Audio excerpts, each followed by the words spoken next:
Shalom, shalom. First and foremost, I want to give all praise, honor, and glory to the Most High God, Yahweh, Bahashem, Hamashiach, Wamalak, Yahushua. All right, you see the title of the lesson, supposing that revenue is godliness, because in the society we living in now, we are taught that you having money, the Most High God is dealing with you, which we know that is, as of now, we're about to find out that that is a false statement, right? So the first scripture I want to get is Matthew 8 and 20, right? Because in Matthew, the 8th chapter, it was speaking about Yahushua being in a homeless state, right? So Yahushua being in a homeless state, we know that's the Lord of Lords and King of Kings. He came here homeless on purpose. He made himself homeless and with the lowly and the meek on purpose. And this is exactly what we have to do also. But let's get into it. So this is Matthew chapter 8 and verse 20. Matthew chapter 8, verse 20, it says, And Yahushua said unto him, The foxes have holes, and the birds of the air have nests, but the Son of Man hath not where to lay his head. So Yahushua didn't have nowhere to lay his head. He had nowhere to sleep. So he asked one of the fellow Israelites if he could basically, in an allegory, if he could stay at their house. Right? So let's get into the lesson now. Because people, they would rather listen to celebrities than to listen to the biggest celebrity in the whole entire planet, and that's Yahushua Hamashiach, man. All right, so this is Sirach chapter 13 and 23. Sirach chapter 13 and verse 23, it says, Salakia, when a rich man speaketh, every man holdeth his tongue. When a rich man is talking, everybody be quiet. Everybody be looking at him dead in his eyes, making sure that they're paying attention, making sure they're letting him know that they're paying attention.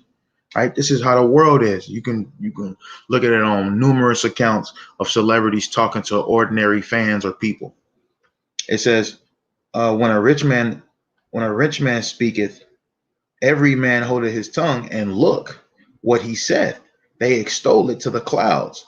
But if the poor man speak, hey, we can use this poor man as Yahushua Hamashiach. They was not trying to listen to him. Not saying nobody wasn't listening to him, but the whole world should have been listening to the doctrine that he was bringing forth. But why? A lot of it is because he was poor, and that goes into the Sadducees bothering him also, because the Sadducees and the Pharisees had two different doctrines, but they came together under one condition, and that was to get rid of the Lord, man. Because the Sadducees was more into politics. They was more into dealing with politics of the heathens, the Roman councils and things of that nature. So let's continue. It says, but if the poor man speaks, they say, what fellow is this? Who is this nigga? Why he talking? Talking about the poor man. It says, and if he stumble, they will help to overthrow him. If he fall in any point, any way of fashion, they're going to help to overthrow him by dragging his name through the mud, man. But when a rich man fall, he's glorified and he's helped. He's picked up by thousands and thousands of people, man, because they look up to this so-called celebrity, which people call idols, man. I say, what's your favorite idol? Some people say Ice Cube. Some people say this man or Snoop Dogg. These people are idols. We're not supposed to be following these men. These men are wicked. We're supposed to be following the Lord, and the Lord did not walk as no rich man. But when he come back, he's going to have everything, and that's when we receive everything with him. What did Paul say? You seek the glory without your brethren, right? That goes for the people that wants to be famous in a society, man. All right, so let's keep going. I want to read this parable, because this parable is perfect for this lesson, right? So this is Luke chapter 12. Salakia. Luke chapter 12 and verse 13. It says, and one of the company said unto him, Master, speak ye my brother that he divide the inheritance with me. Right. So this is a man coming out of the crowd, and he's talking to Yahushua. He says, tell my brother to split our inheritance down the middle. And this is what the Lord said. And he said unto him, man, who made me a judge or a divider over you? I can't force that to happen. Right. But he's going to break him off with something. He does not leave him empty handed. It says, and he said unto him, take heed and beware of covetousness. Right. And we know covetousness is against the law. So if that brother is being covetous, Hey, let him be covetous. Rebuke and correct him, and let him be who he intended to be, man. Right. So let's get that in the law that you cannot be a covetous man, and this is where you should be taking him. Right. So this is Exodus chapter 20 and verse 17. Exodus chapter 20, verse 17. It says, "Thou shalt not covet thy neighbor's house. Thou shalt not covet thy neighbor's wife, nor his manservant, nor his maidservant, nor his ox, nor his ass, nor anything that is in thy neighbor's." And the inheritance in this situation was supposed to go down the middle, but his brother was covetous in all of it. When we know that's against the Torah, it's against the law, statutes, and commandments, right? So let's continue. It says, "Take heed and beware of covetousness, for a man's life consisted not in the abundance of the things which he possesseth." Right. It tells you that in 1 Timothy chapter 6. It gives us a little bit more details on men supposing that gainliness is godliness, man. It doesn't consist on the great possessions that you have, man. It consists on your spirit, man. What your works be like, what your faith be like, right? So let's read it again. It says, "For a man's life consisted not in the abundance of things which he possessed," man. So let's get that right quick in 1 Timothy. 1 Timothy chapter 6.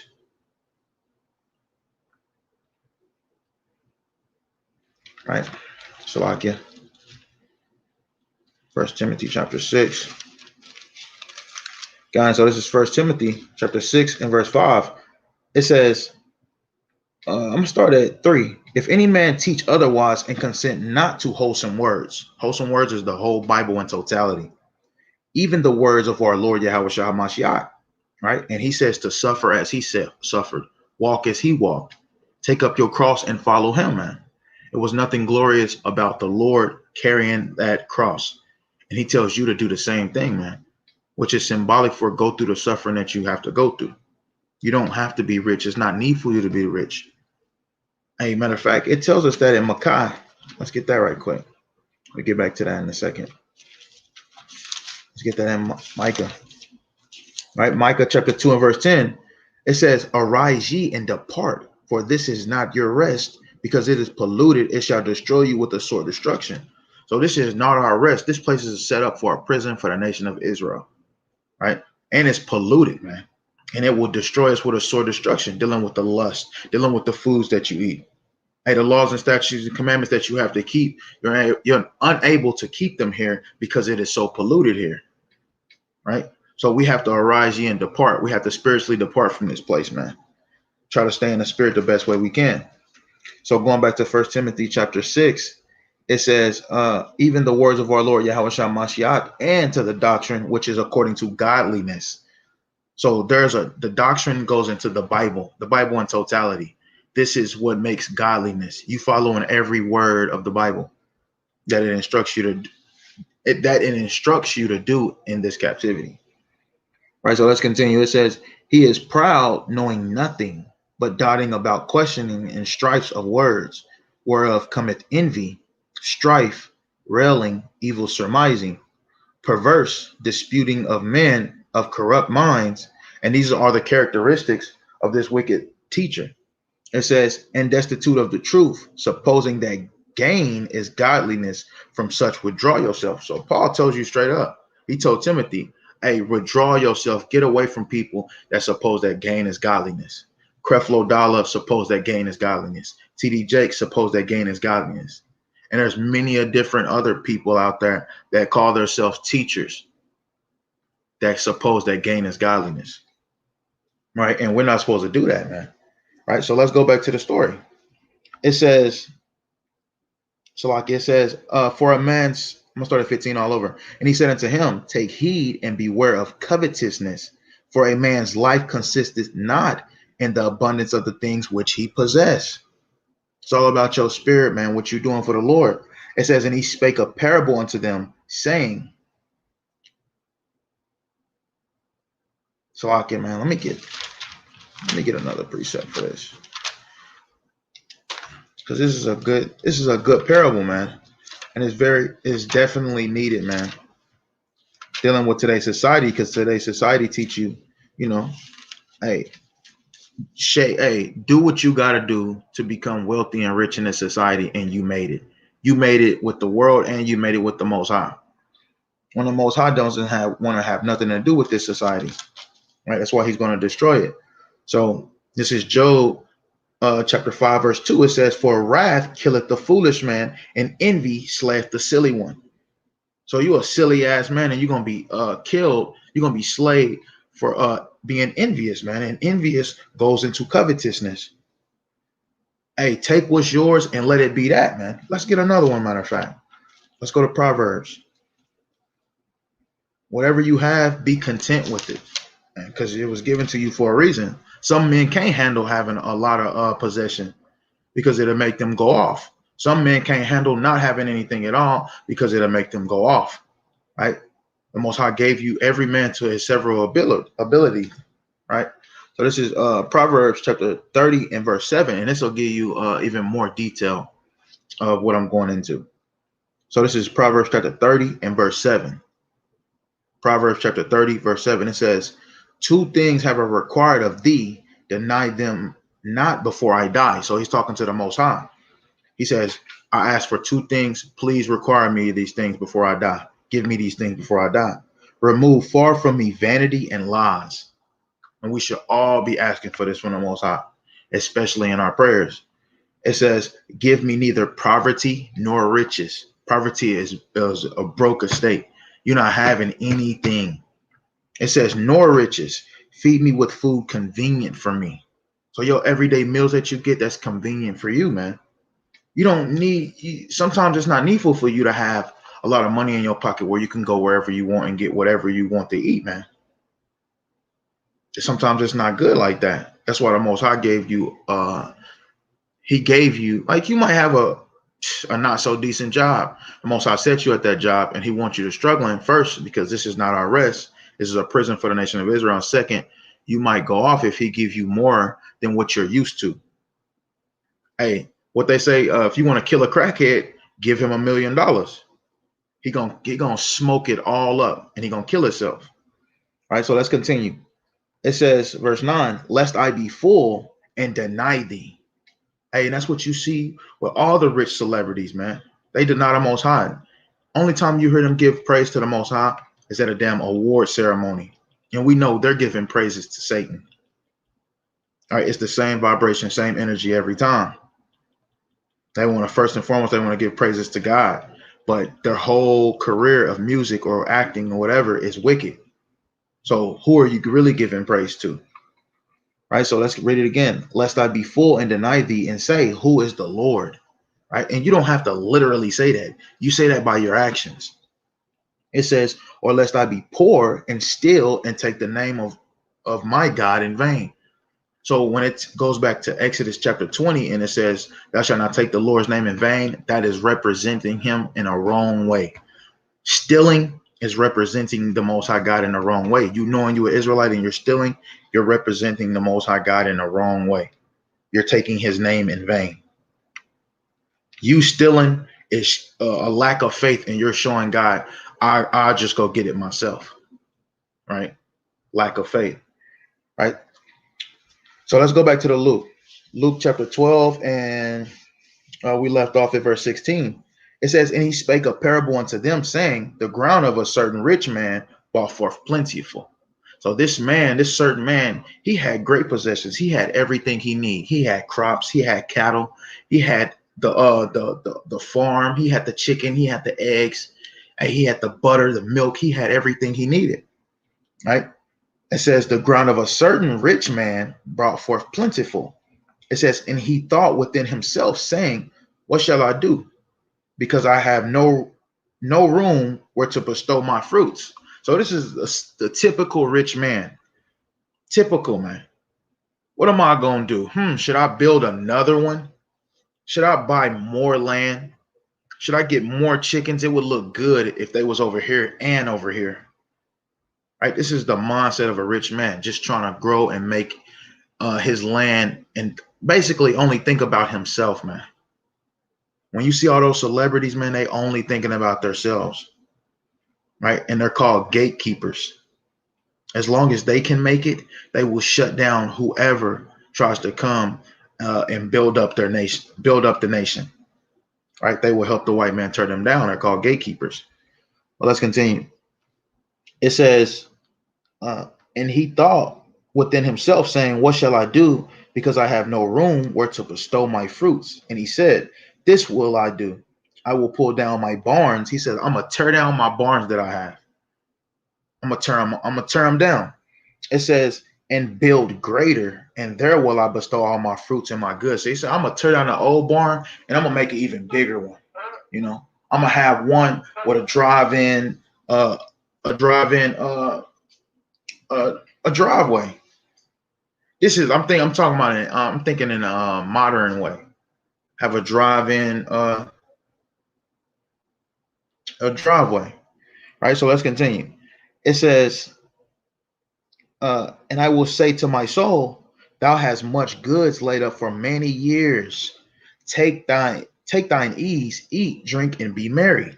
So this is what he said to himself. Hey, chillax, man. You good. You got a bigger barn. You got all the chicken. You got all the cattle. You got everything you need. You don't need, what else you need? You don't need the Most High. We just read that in Proverbs 30 where it says, lest you be full and deny the Most High God. He denied him with actions, man. And we cannot make sure that we have to make sure we don't get in that state, man. We have to make sure, right? Because the Most High will cast us out of his presence. Best believe that.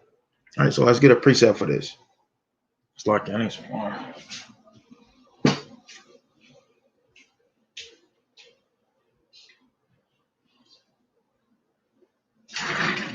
Okay, so Lakia. All right, so let's get a precept. 2nd Ezra chapter 15, right? So this is 2nd Ezra chapter 15 and verse 8. And you can label this also to how men look in a mirror, man. What am I gonna do today? I look good. I'm gonna go buy this, and then I'm gonna buy this. Yeah, I think everybody will see how much great possessions I have then. They'll see I'm the richest man over here then. You know, that's modern day. That's how they think. The same as they thought in the ancient world. This man has the same mindset, right? And this is the mindset we are not supposed to have, man. Right? So let's get this 2nd Ezra 15, and we're going to read 18. It says, as the Salakia, it says, for she is far from pride. Salakia.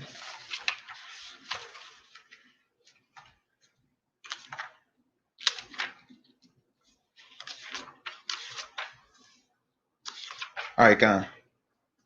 2nd Ezra chapter 15 and 18. It says, for because of pride, the cities shall be troubled, the houses shall be spoiled, and men shall be afraid, man. So this is a precept for verse 19 where it says, and I will say to my soul, soul, thou hast much goods laid up for many years. Take thine ease, eat, drink, and be merry. So these men that do that in a modern day, man, there's a prophecy written out for them already. Right. And let's read it one more time. 2nd Ezra 15 and 18. For because of their pride, that's a prideful thing for you to look at yourself and say, I have everything I need. Let me chill back and not do nothing for a while, man. I have everything I need. Well, I don't even need God. I'm going to just chill back and not do anything. I know what the Lord told me to do, but I'm going to chill out, man. I don't even need the Lord right now. Right. Hey, and this is the mind of some men. Right, so this is 2nd Ezra 15 and 18.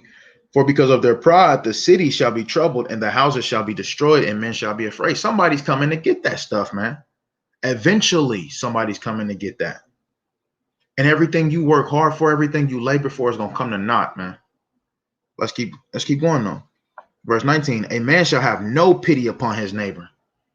This is the prophecy that's written out for these men. They're not gonna have no pity upon them. And they might take all their possessions and then kill them on the way out. Hey, it might kill their whole family on the way out. It says, but shall destroy their houses with the sword and spoil their goods. When you spoil their goods, you take what you want. Hey, even women are spoils of war. Even children, they're spoils of war, man. It says, and spoil their goods because of the lack of bread and of great tribulation. And that's what's coming to a hood near you, man. It ain't even got to be a hood, man. It can be those rich houses right down the street from the hood, man. Because that's how it is in Oklahoma, and that's how it is in Tulsa, man. You gotta have the hood right here, and 2, 3 blocks up the street is you got mansions down there. They know how we living, but they don't care, man. They say to they soul, hey, take it ease, man. Drink and marry, be merry. All right, so let's go back to Luke chapter 12.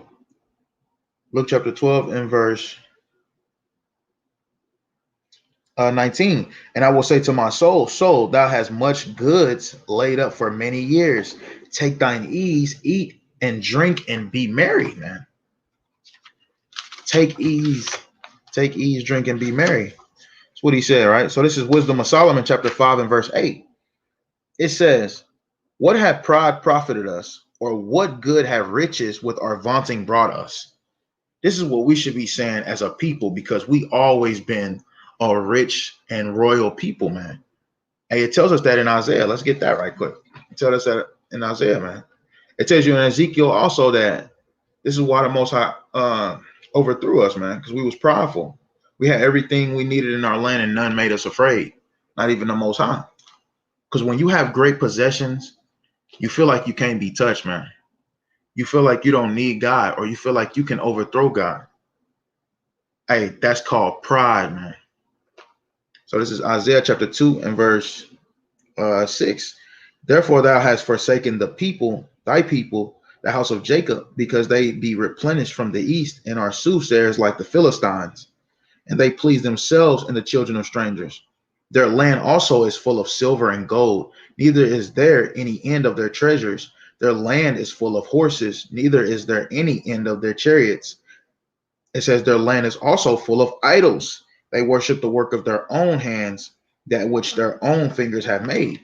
So the point is, they had everything they needed in the homeland. Hey, and this is why we're in the captivity we are in right now, because they had these things, and they said, who is God, man? They was full and said, who is God? Hey, and some of them do it now. You know, they don't put their trust in the Most High. You know, they don't seek the Most High. They have better things to do. They have a money spending habit. Hey, and every day that goes by, that's time that you could have built with the Most High. Right? So let's get another precept. Let's go to Sirach chapter 10. Sirach chapter 10 and verse 12. It says, the beginning of pride is when one departeth from God. So when you start to get your money, this is when you get prideful and you start to depart from the Most High. You start to depart. You know, you catch yourself not praying no more. You catch yourself not wearing your fringes. You getting a tattoo because it's the more money you got, the cheaper things get. You know, you got friends that's connected. You know, you going on vacations and trips, right? So it says, for the pride, Salakia, for the beginning of pride is when one departed from God, and his heart is turned away from his maker. How? Because of the great possessions that he have. It says, for pride is the beginning of sin. You being prideful is the beginning of sin. And an example of being prideful, you thinking nobody can whoop you. That is the perfect example of pride, man. You thinking nobody can whoop you when everybody can be whooped, right? It says, for pride is the beginning of sin, and he that hath it shall pour out abominations. You're going to do abominable things with pride on you, right? Things that's just displeasurable in the eyes of the Most High. It says, and therefore the Lord brought upon them strange calamities, strange evils. That's what calamities it goes into, evils.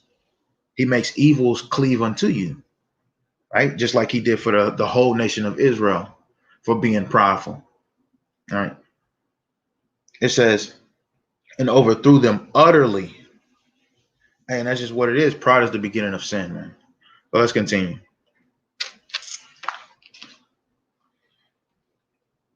All right, so this is Luke chapter 12 and Slovakia. Luke chapter 12 and verse 19. And I will say to my soul, thou hast much goods laid up for many years. Take thine ease, eat, drink, and be merry. But God said unto him, thou fool, The Most High called him a fool, man. And for any brother that's making a decent living and thinking they don't have to bow down to the Most High, thinking that they don't have to do the services of the Most High God, man, you a damn fool. Hey, and that's just what it is, man. The Most High blessed you with that money so that you can bless other brothers with that money, man. That's just what it is, man. Hey, if I had enough, if I was wealthy, especially in this truth, man. Hey, there's many things that you can add to this ministry, man. You don't even have to hand people straight cash, or you don't have to cash app money to, man. You can buy stuff that they need. Brothers need mics. We don't need these things. I'm just pointing out things. Brothers need mics. Brothers need speakers so they can speak louder and be more clear. Brothers need plenty of things that other people that the Most High blessed them with money can help with, right?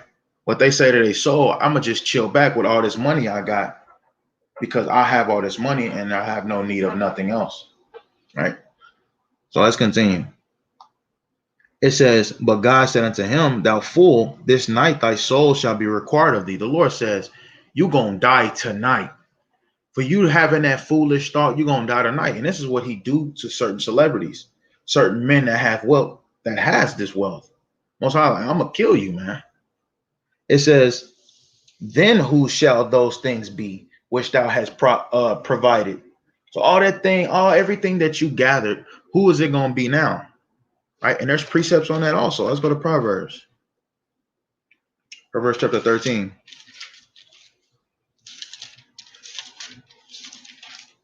Proverbs chapter 13 and 22, it says, Salakia.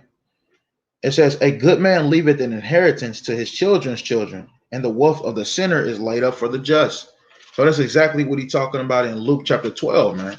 He says, hey, you're going to die tonight. And then whose stuff that you claiming, the stuff that you got, the stuff that you labored and worked hard for, who's it going to be then? Because it's not going to be yours, man. You can't take that stuff with you when you die. Everybody knows that. That's a worldly term that everybody uses. You cannot take your riches with you when you die. So who does that stuff go to? You don't have a decision in that anymore, right? So let's continue. This is Luke chapter 12 and 20. But God said unto him, thou fool, this night thy soul shall be required of thee. Then whose shall those things be which thou hast provided? So is he that layeth up treasure for himself and is not rich towards God. So it's not nothing wrong with you laying up stuff, great possessions for yourself, but you have to make sure that you're laying up more treasures to the Most High God. And how do you do that? Let's get that right quick. Hey, and this is the end all be all. This is how you be rich towards the Most High God, man. This is how you stash your treasures in heaven. So this is Sirach chapter 29 and verse 11. It says, lay up thy treasure according to the commandments of the Most High. So this is how you lay up treasures. This is how you be rich towards the Most High, following the law, statutes, and commandments. It says it right here. Lay up thy treasure. Everybody wants to lay up treasure. That's why people do it here in a carnal and mortal way. When the scriptures tell you in Matthew 6 not to lay up your treasures here on earth, but in the kingdom. This is how you do it, man. Following the law, statutes, commandments. You have no idea the treasures and riches you're going to get for keeping the law, statutes, commandments, being under the law of liberty, man. Right? Not under the law of sin and death, because it proves that much more how you believe. Right? And faith, you cannot please the Most High God without faith. So this is Sirach 29 and 11. Once again, lay up thy treasure according to the commandments of the Most High, and it shall bring thee more profit than gold, man. It's going to bring you more profit than especially the cash that you have, but it says more profit than gold, man. And gold is the most highest selling thing on earth. It says you laying up your treasures according to the law, statutes, commandments, bring you more profit than gold. Who do not want something that's more profitable than gold? What's more profitable than gold? Wisdom, knowledge, and understanding, man. It bringeth forth to a kingdom. It tells you that in Wisdom of Solomon, the 6th chapter. Let's get that. All right, so this is Wisdom of Solomon, chapter 6 and verse 20. It says, therefore, the desire of wisdom bringeth to a kingdom. Everybody wants to make it to the kingdom. Gotta have wisdom, knowledge, and understanding. And it tells you in Sirach, I believe it's the 17th chapter or the 19th, that wisdom is the law, statutes, commandments. It says, if you, verse 21, if your delight be then in thrones and scepters in the kingdom, O ye kings of the people, honor wisdom that ye may reign forevermore. So it's clear cut right here, man. So let's read this one more time. Sirach chapter 29 and 19, 29 and 11. Lay up thy treasure according to the commandments of the Most High, and it shall bring thee more profit than gold, man. So this is what we're supposed to be laying up our treasures, man. Because here you cannot serve God and Mammoth, man. And to get rich in a society is everything against the Most High God, man. And it's set up that way by the Most High God. So the Most High God knows who's serving him and he knows who isn't. So Lord willing, somebody was edified with this lesson. I want to give all praise, honor, and glory to the Most High God, Yahweh, Bahashem, Hamashiach, Wa Malak, Yahushua, and to the 12 tribes out here doing his work in truth and sincerity. Death to America. Shalom, wa barak, mashpakah.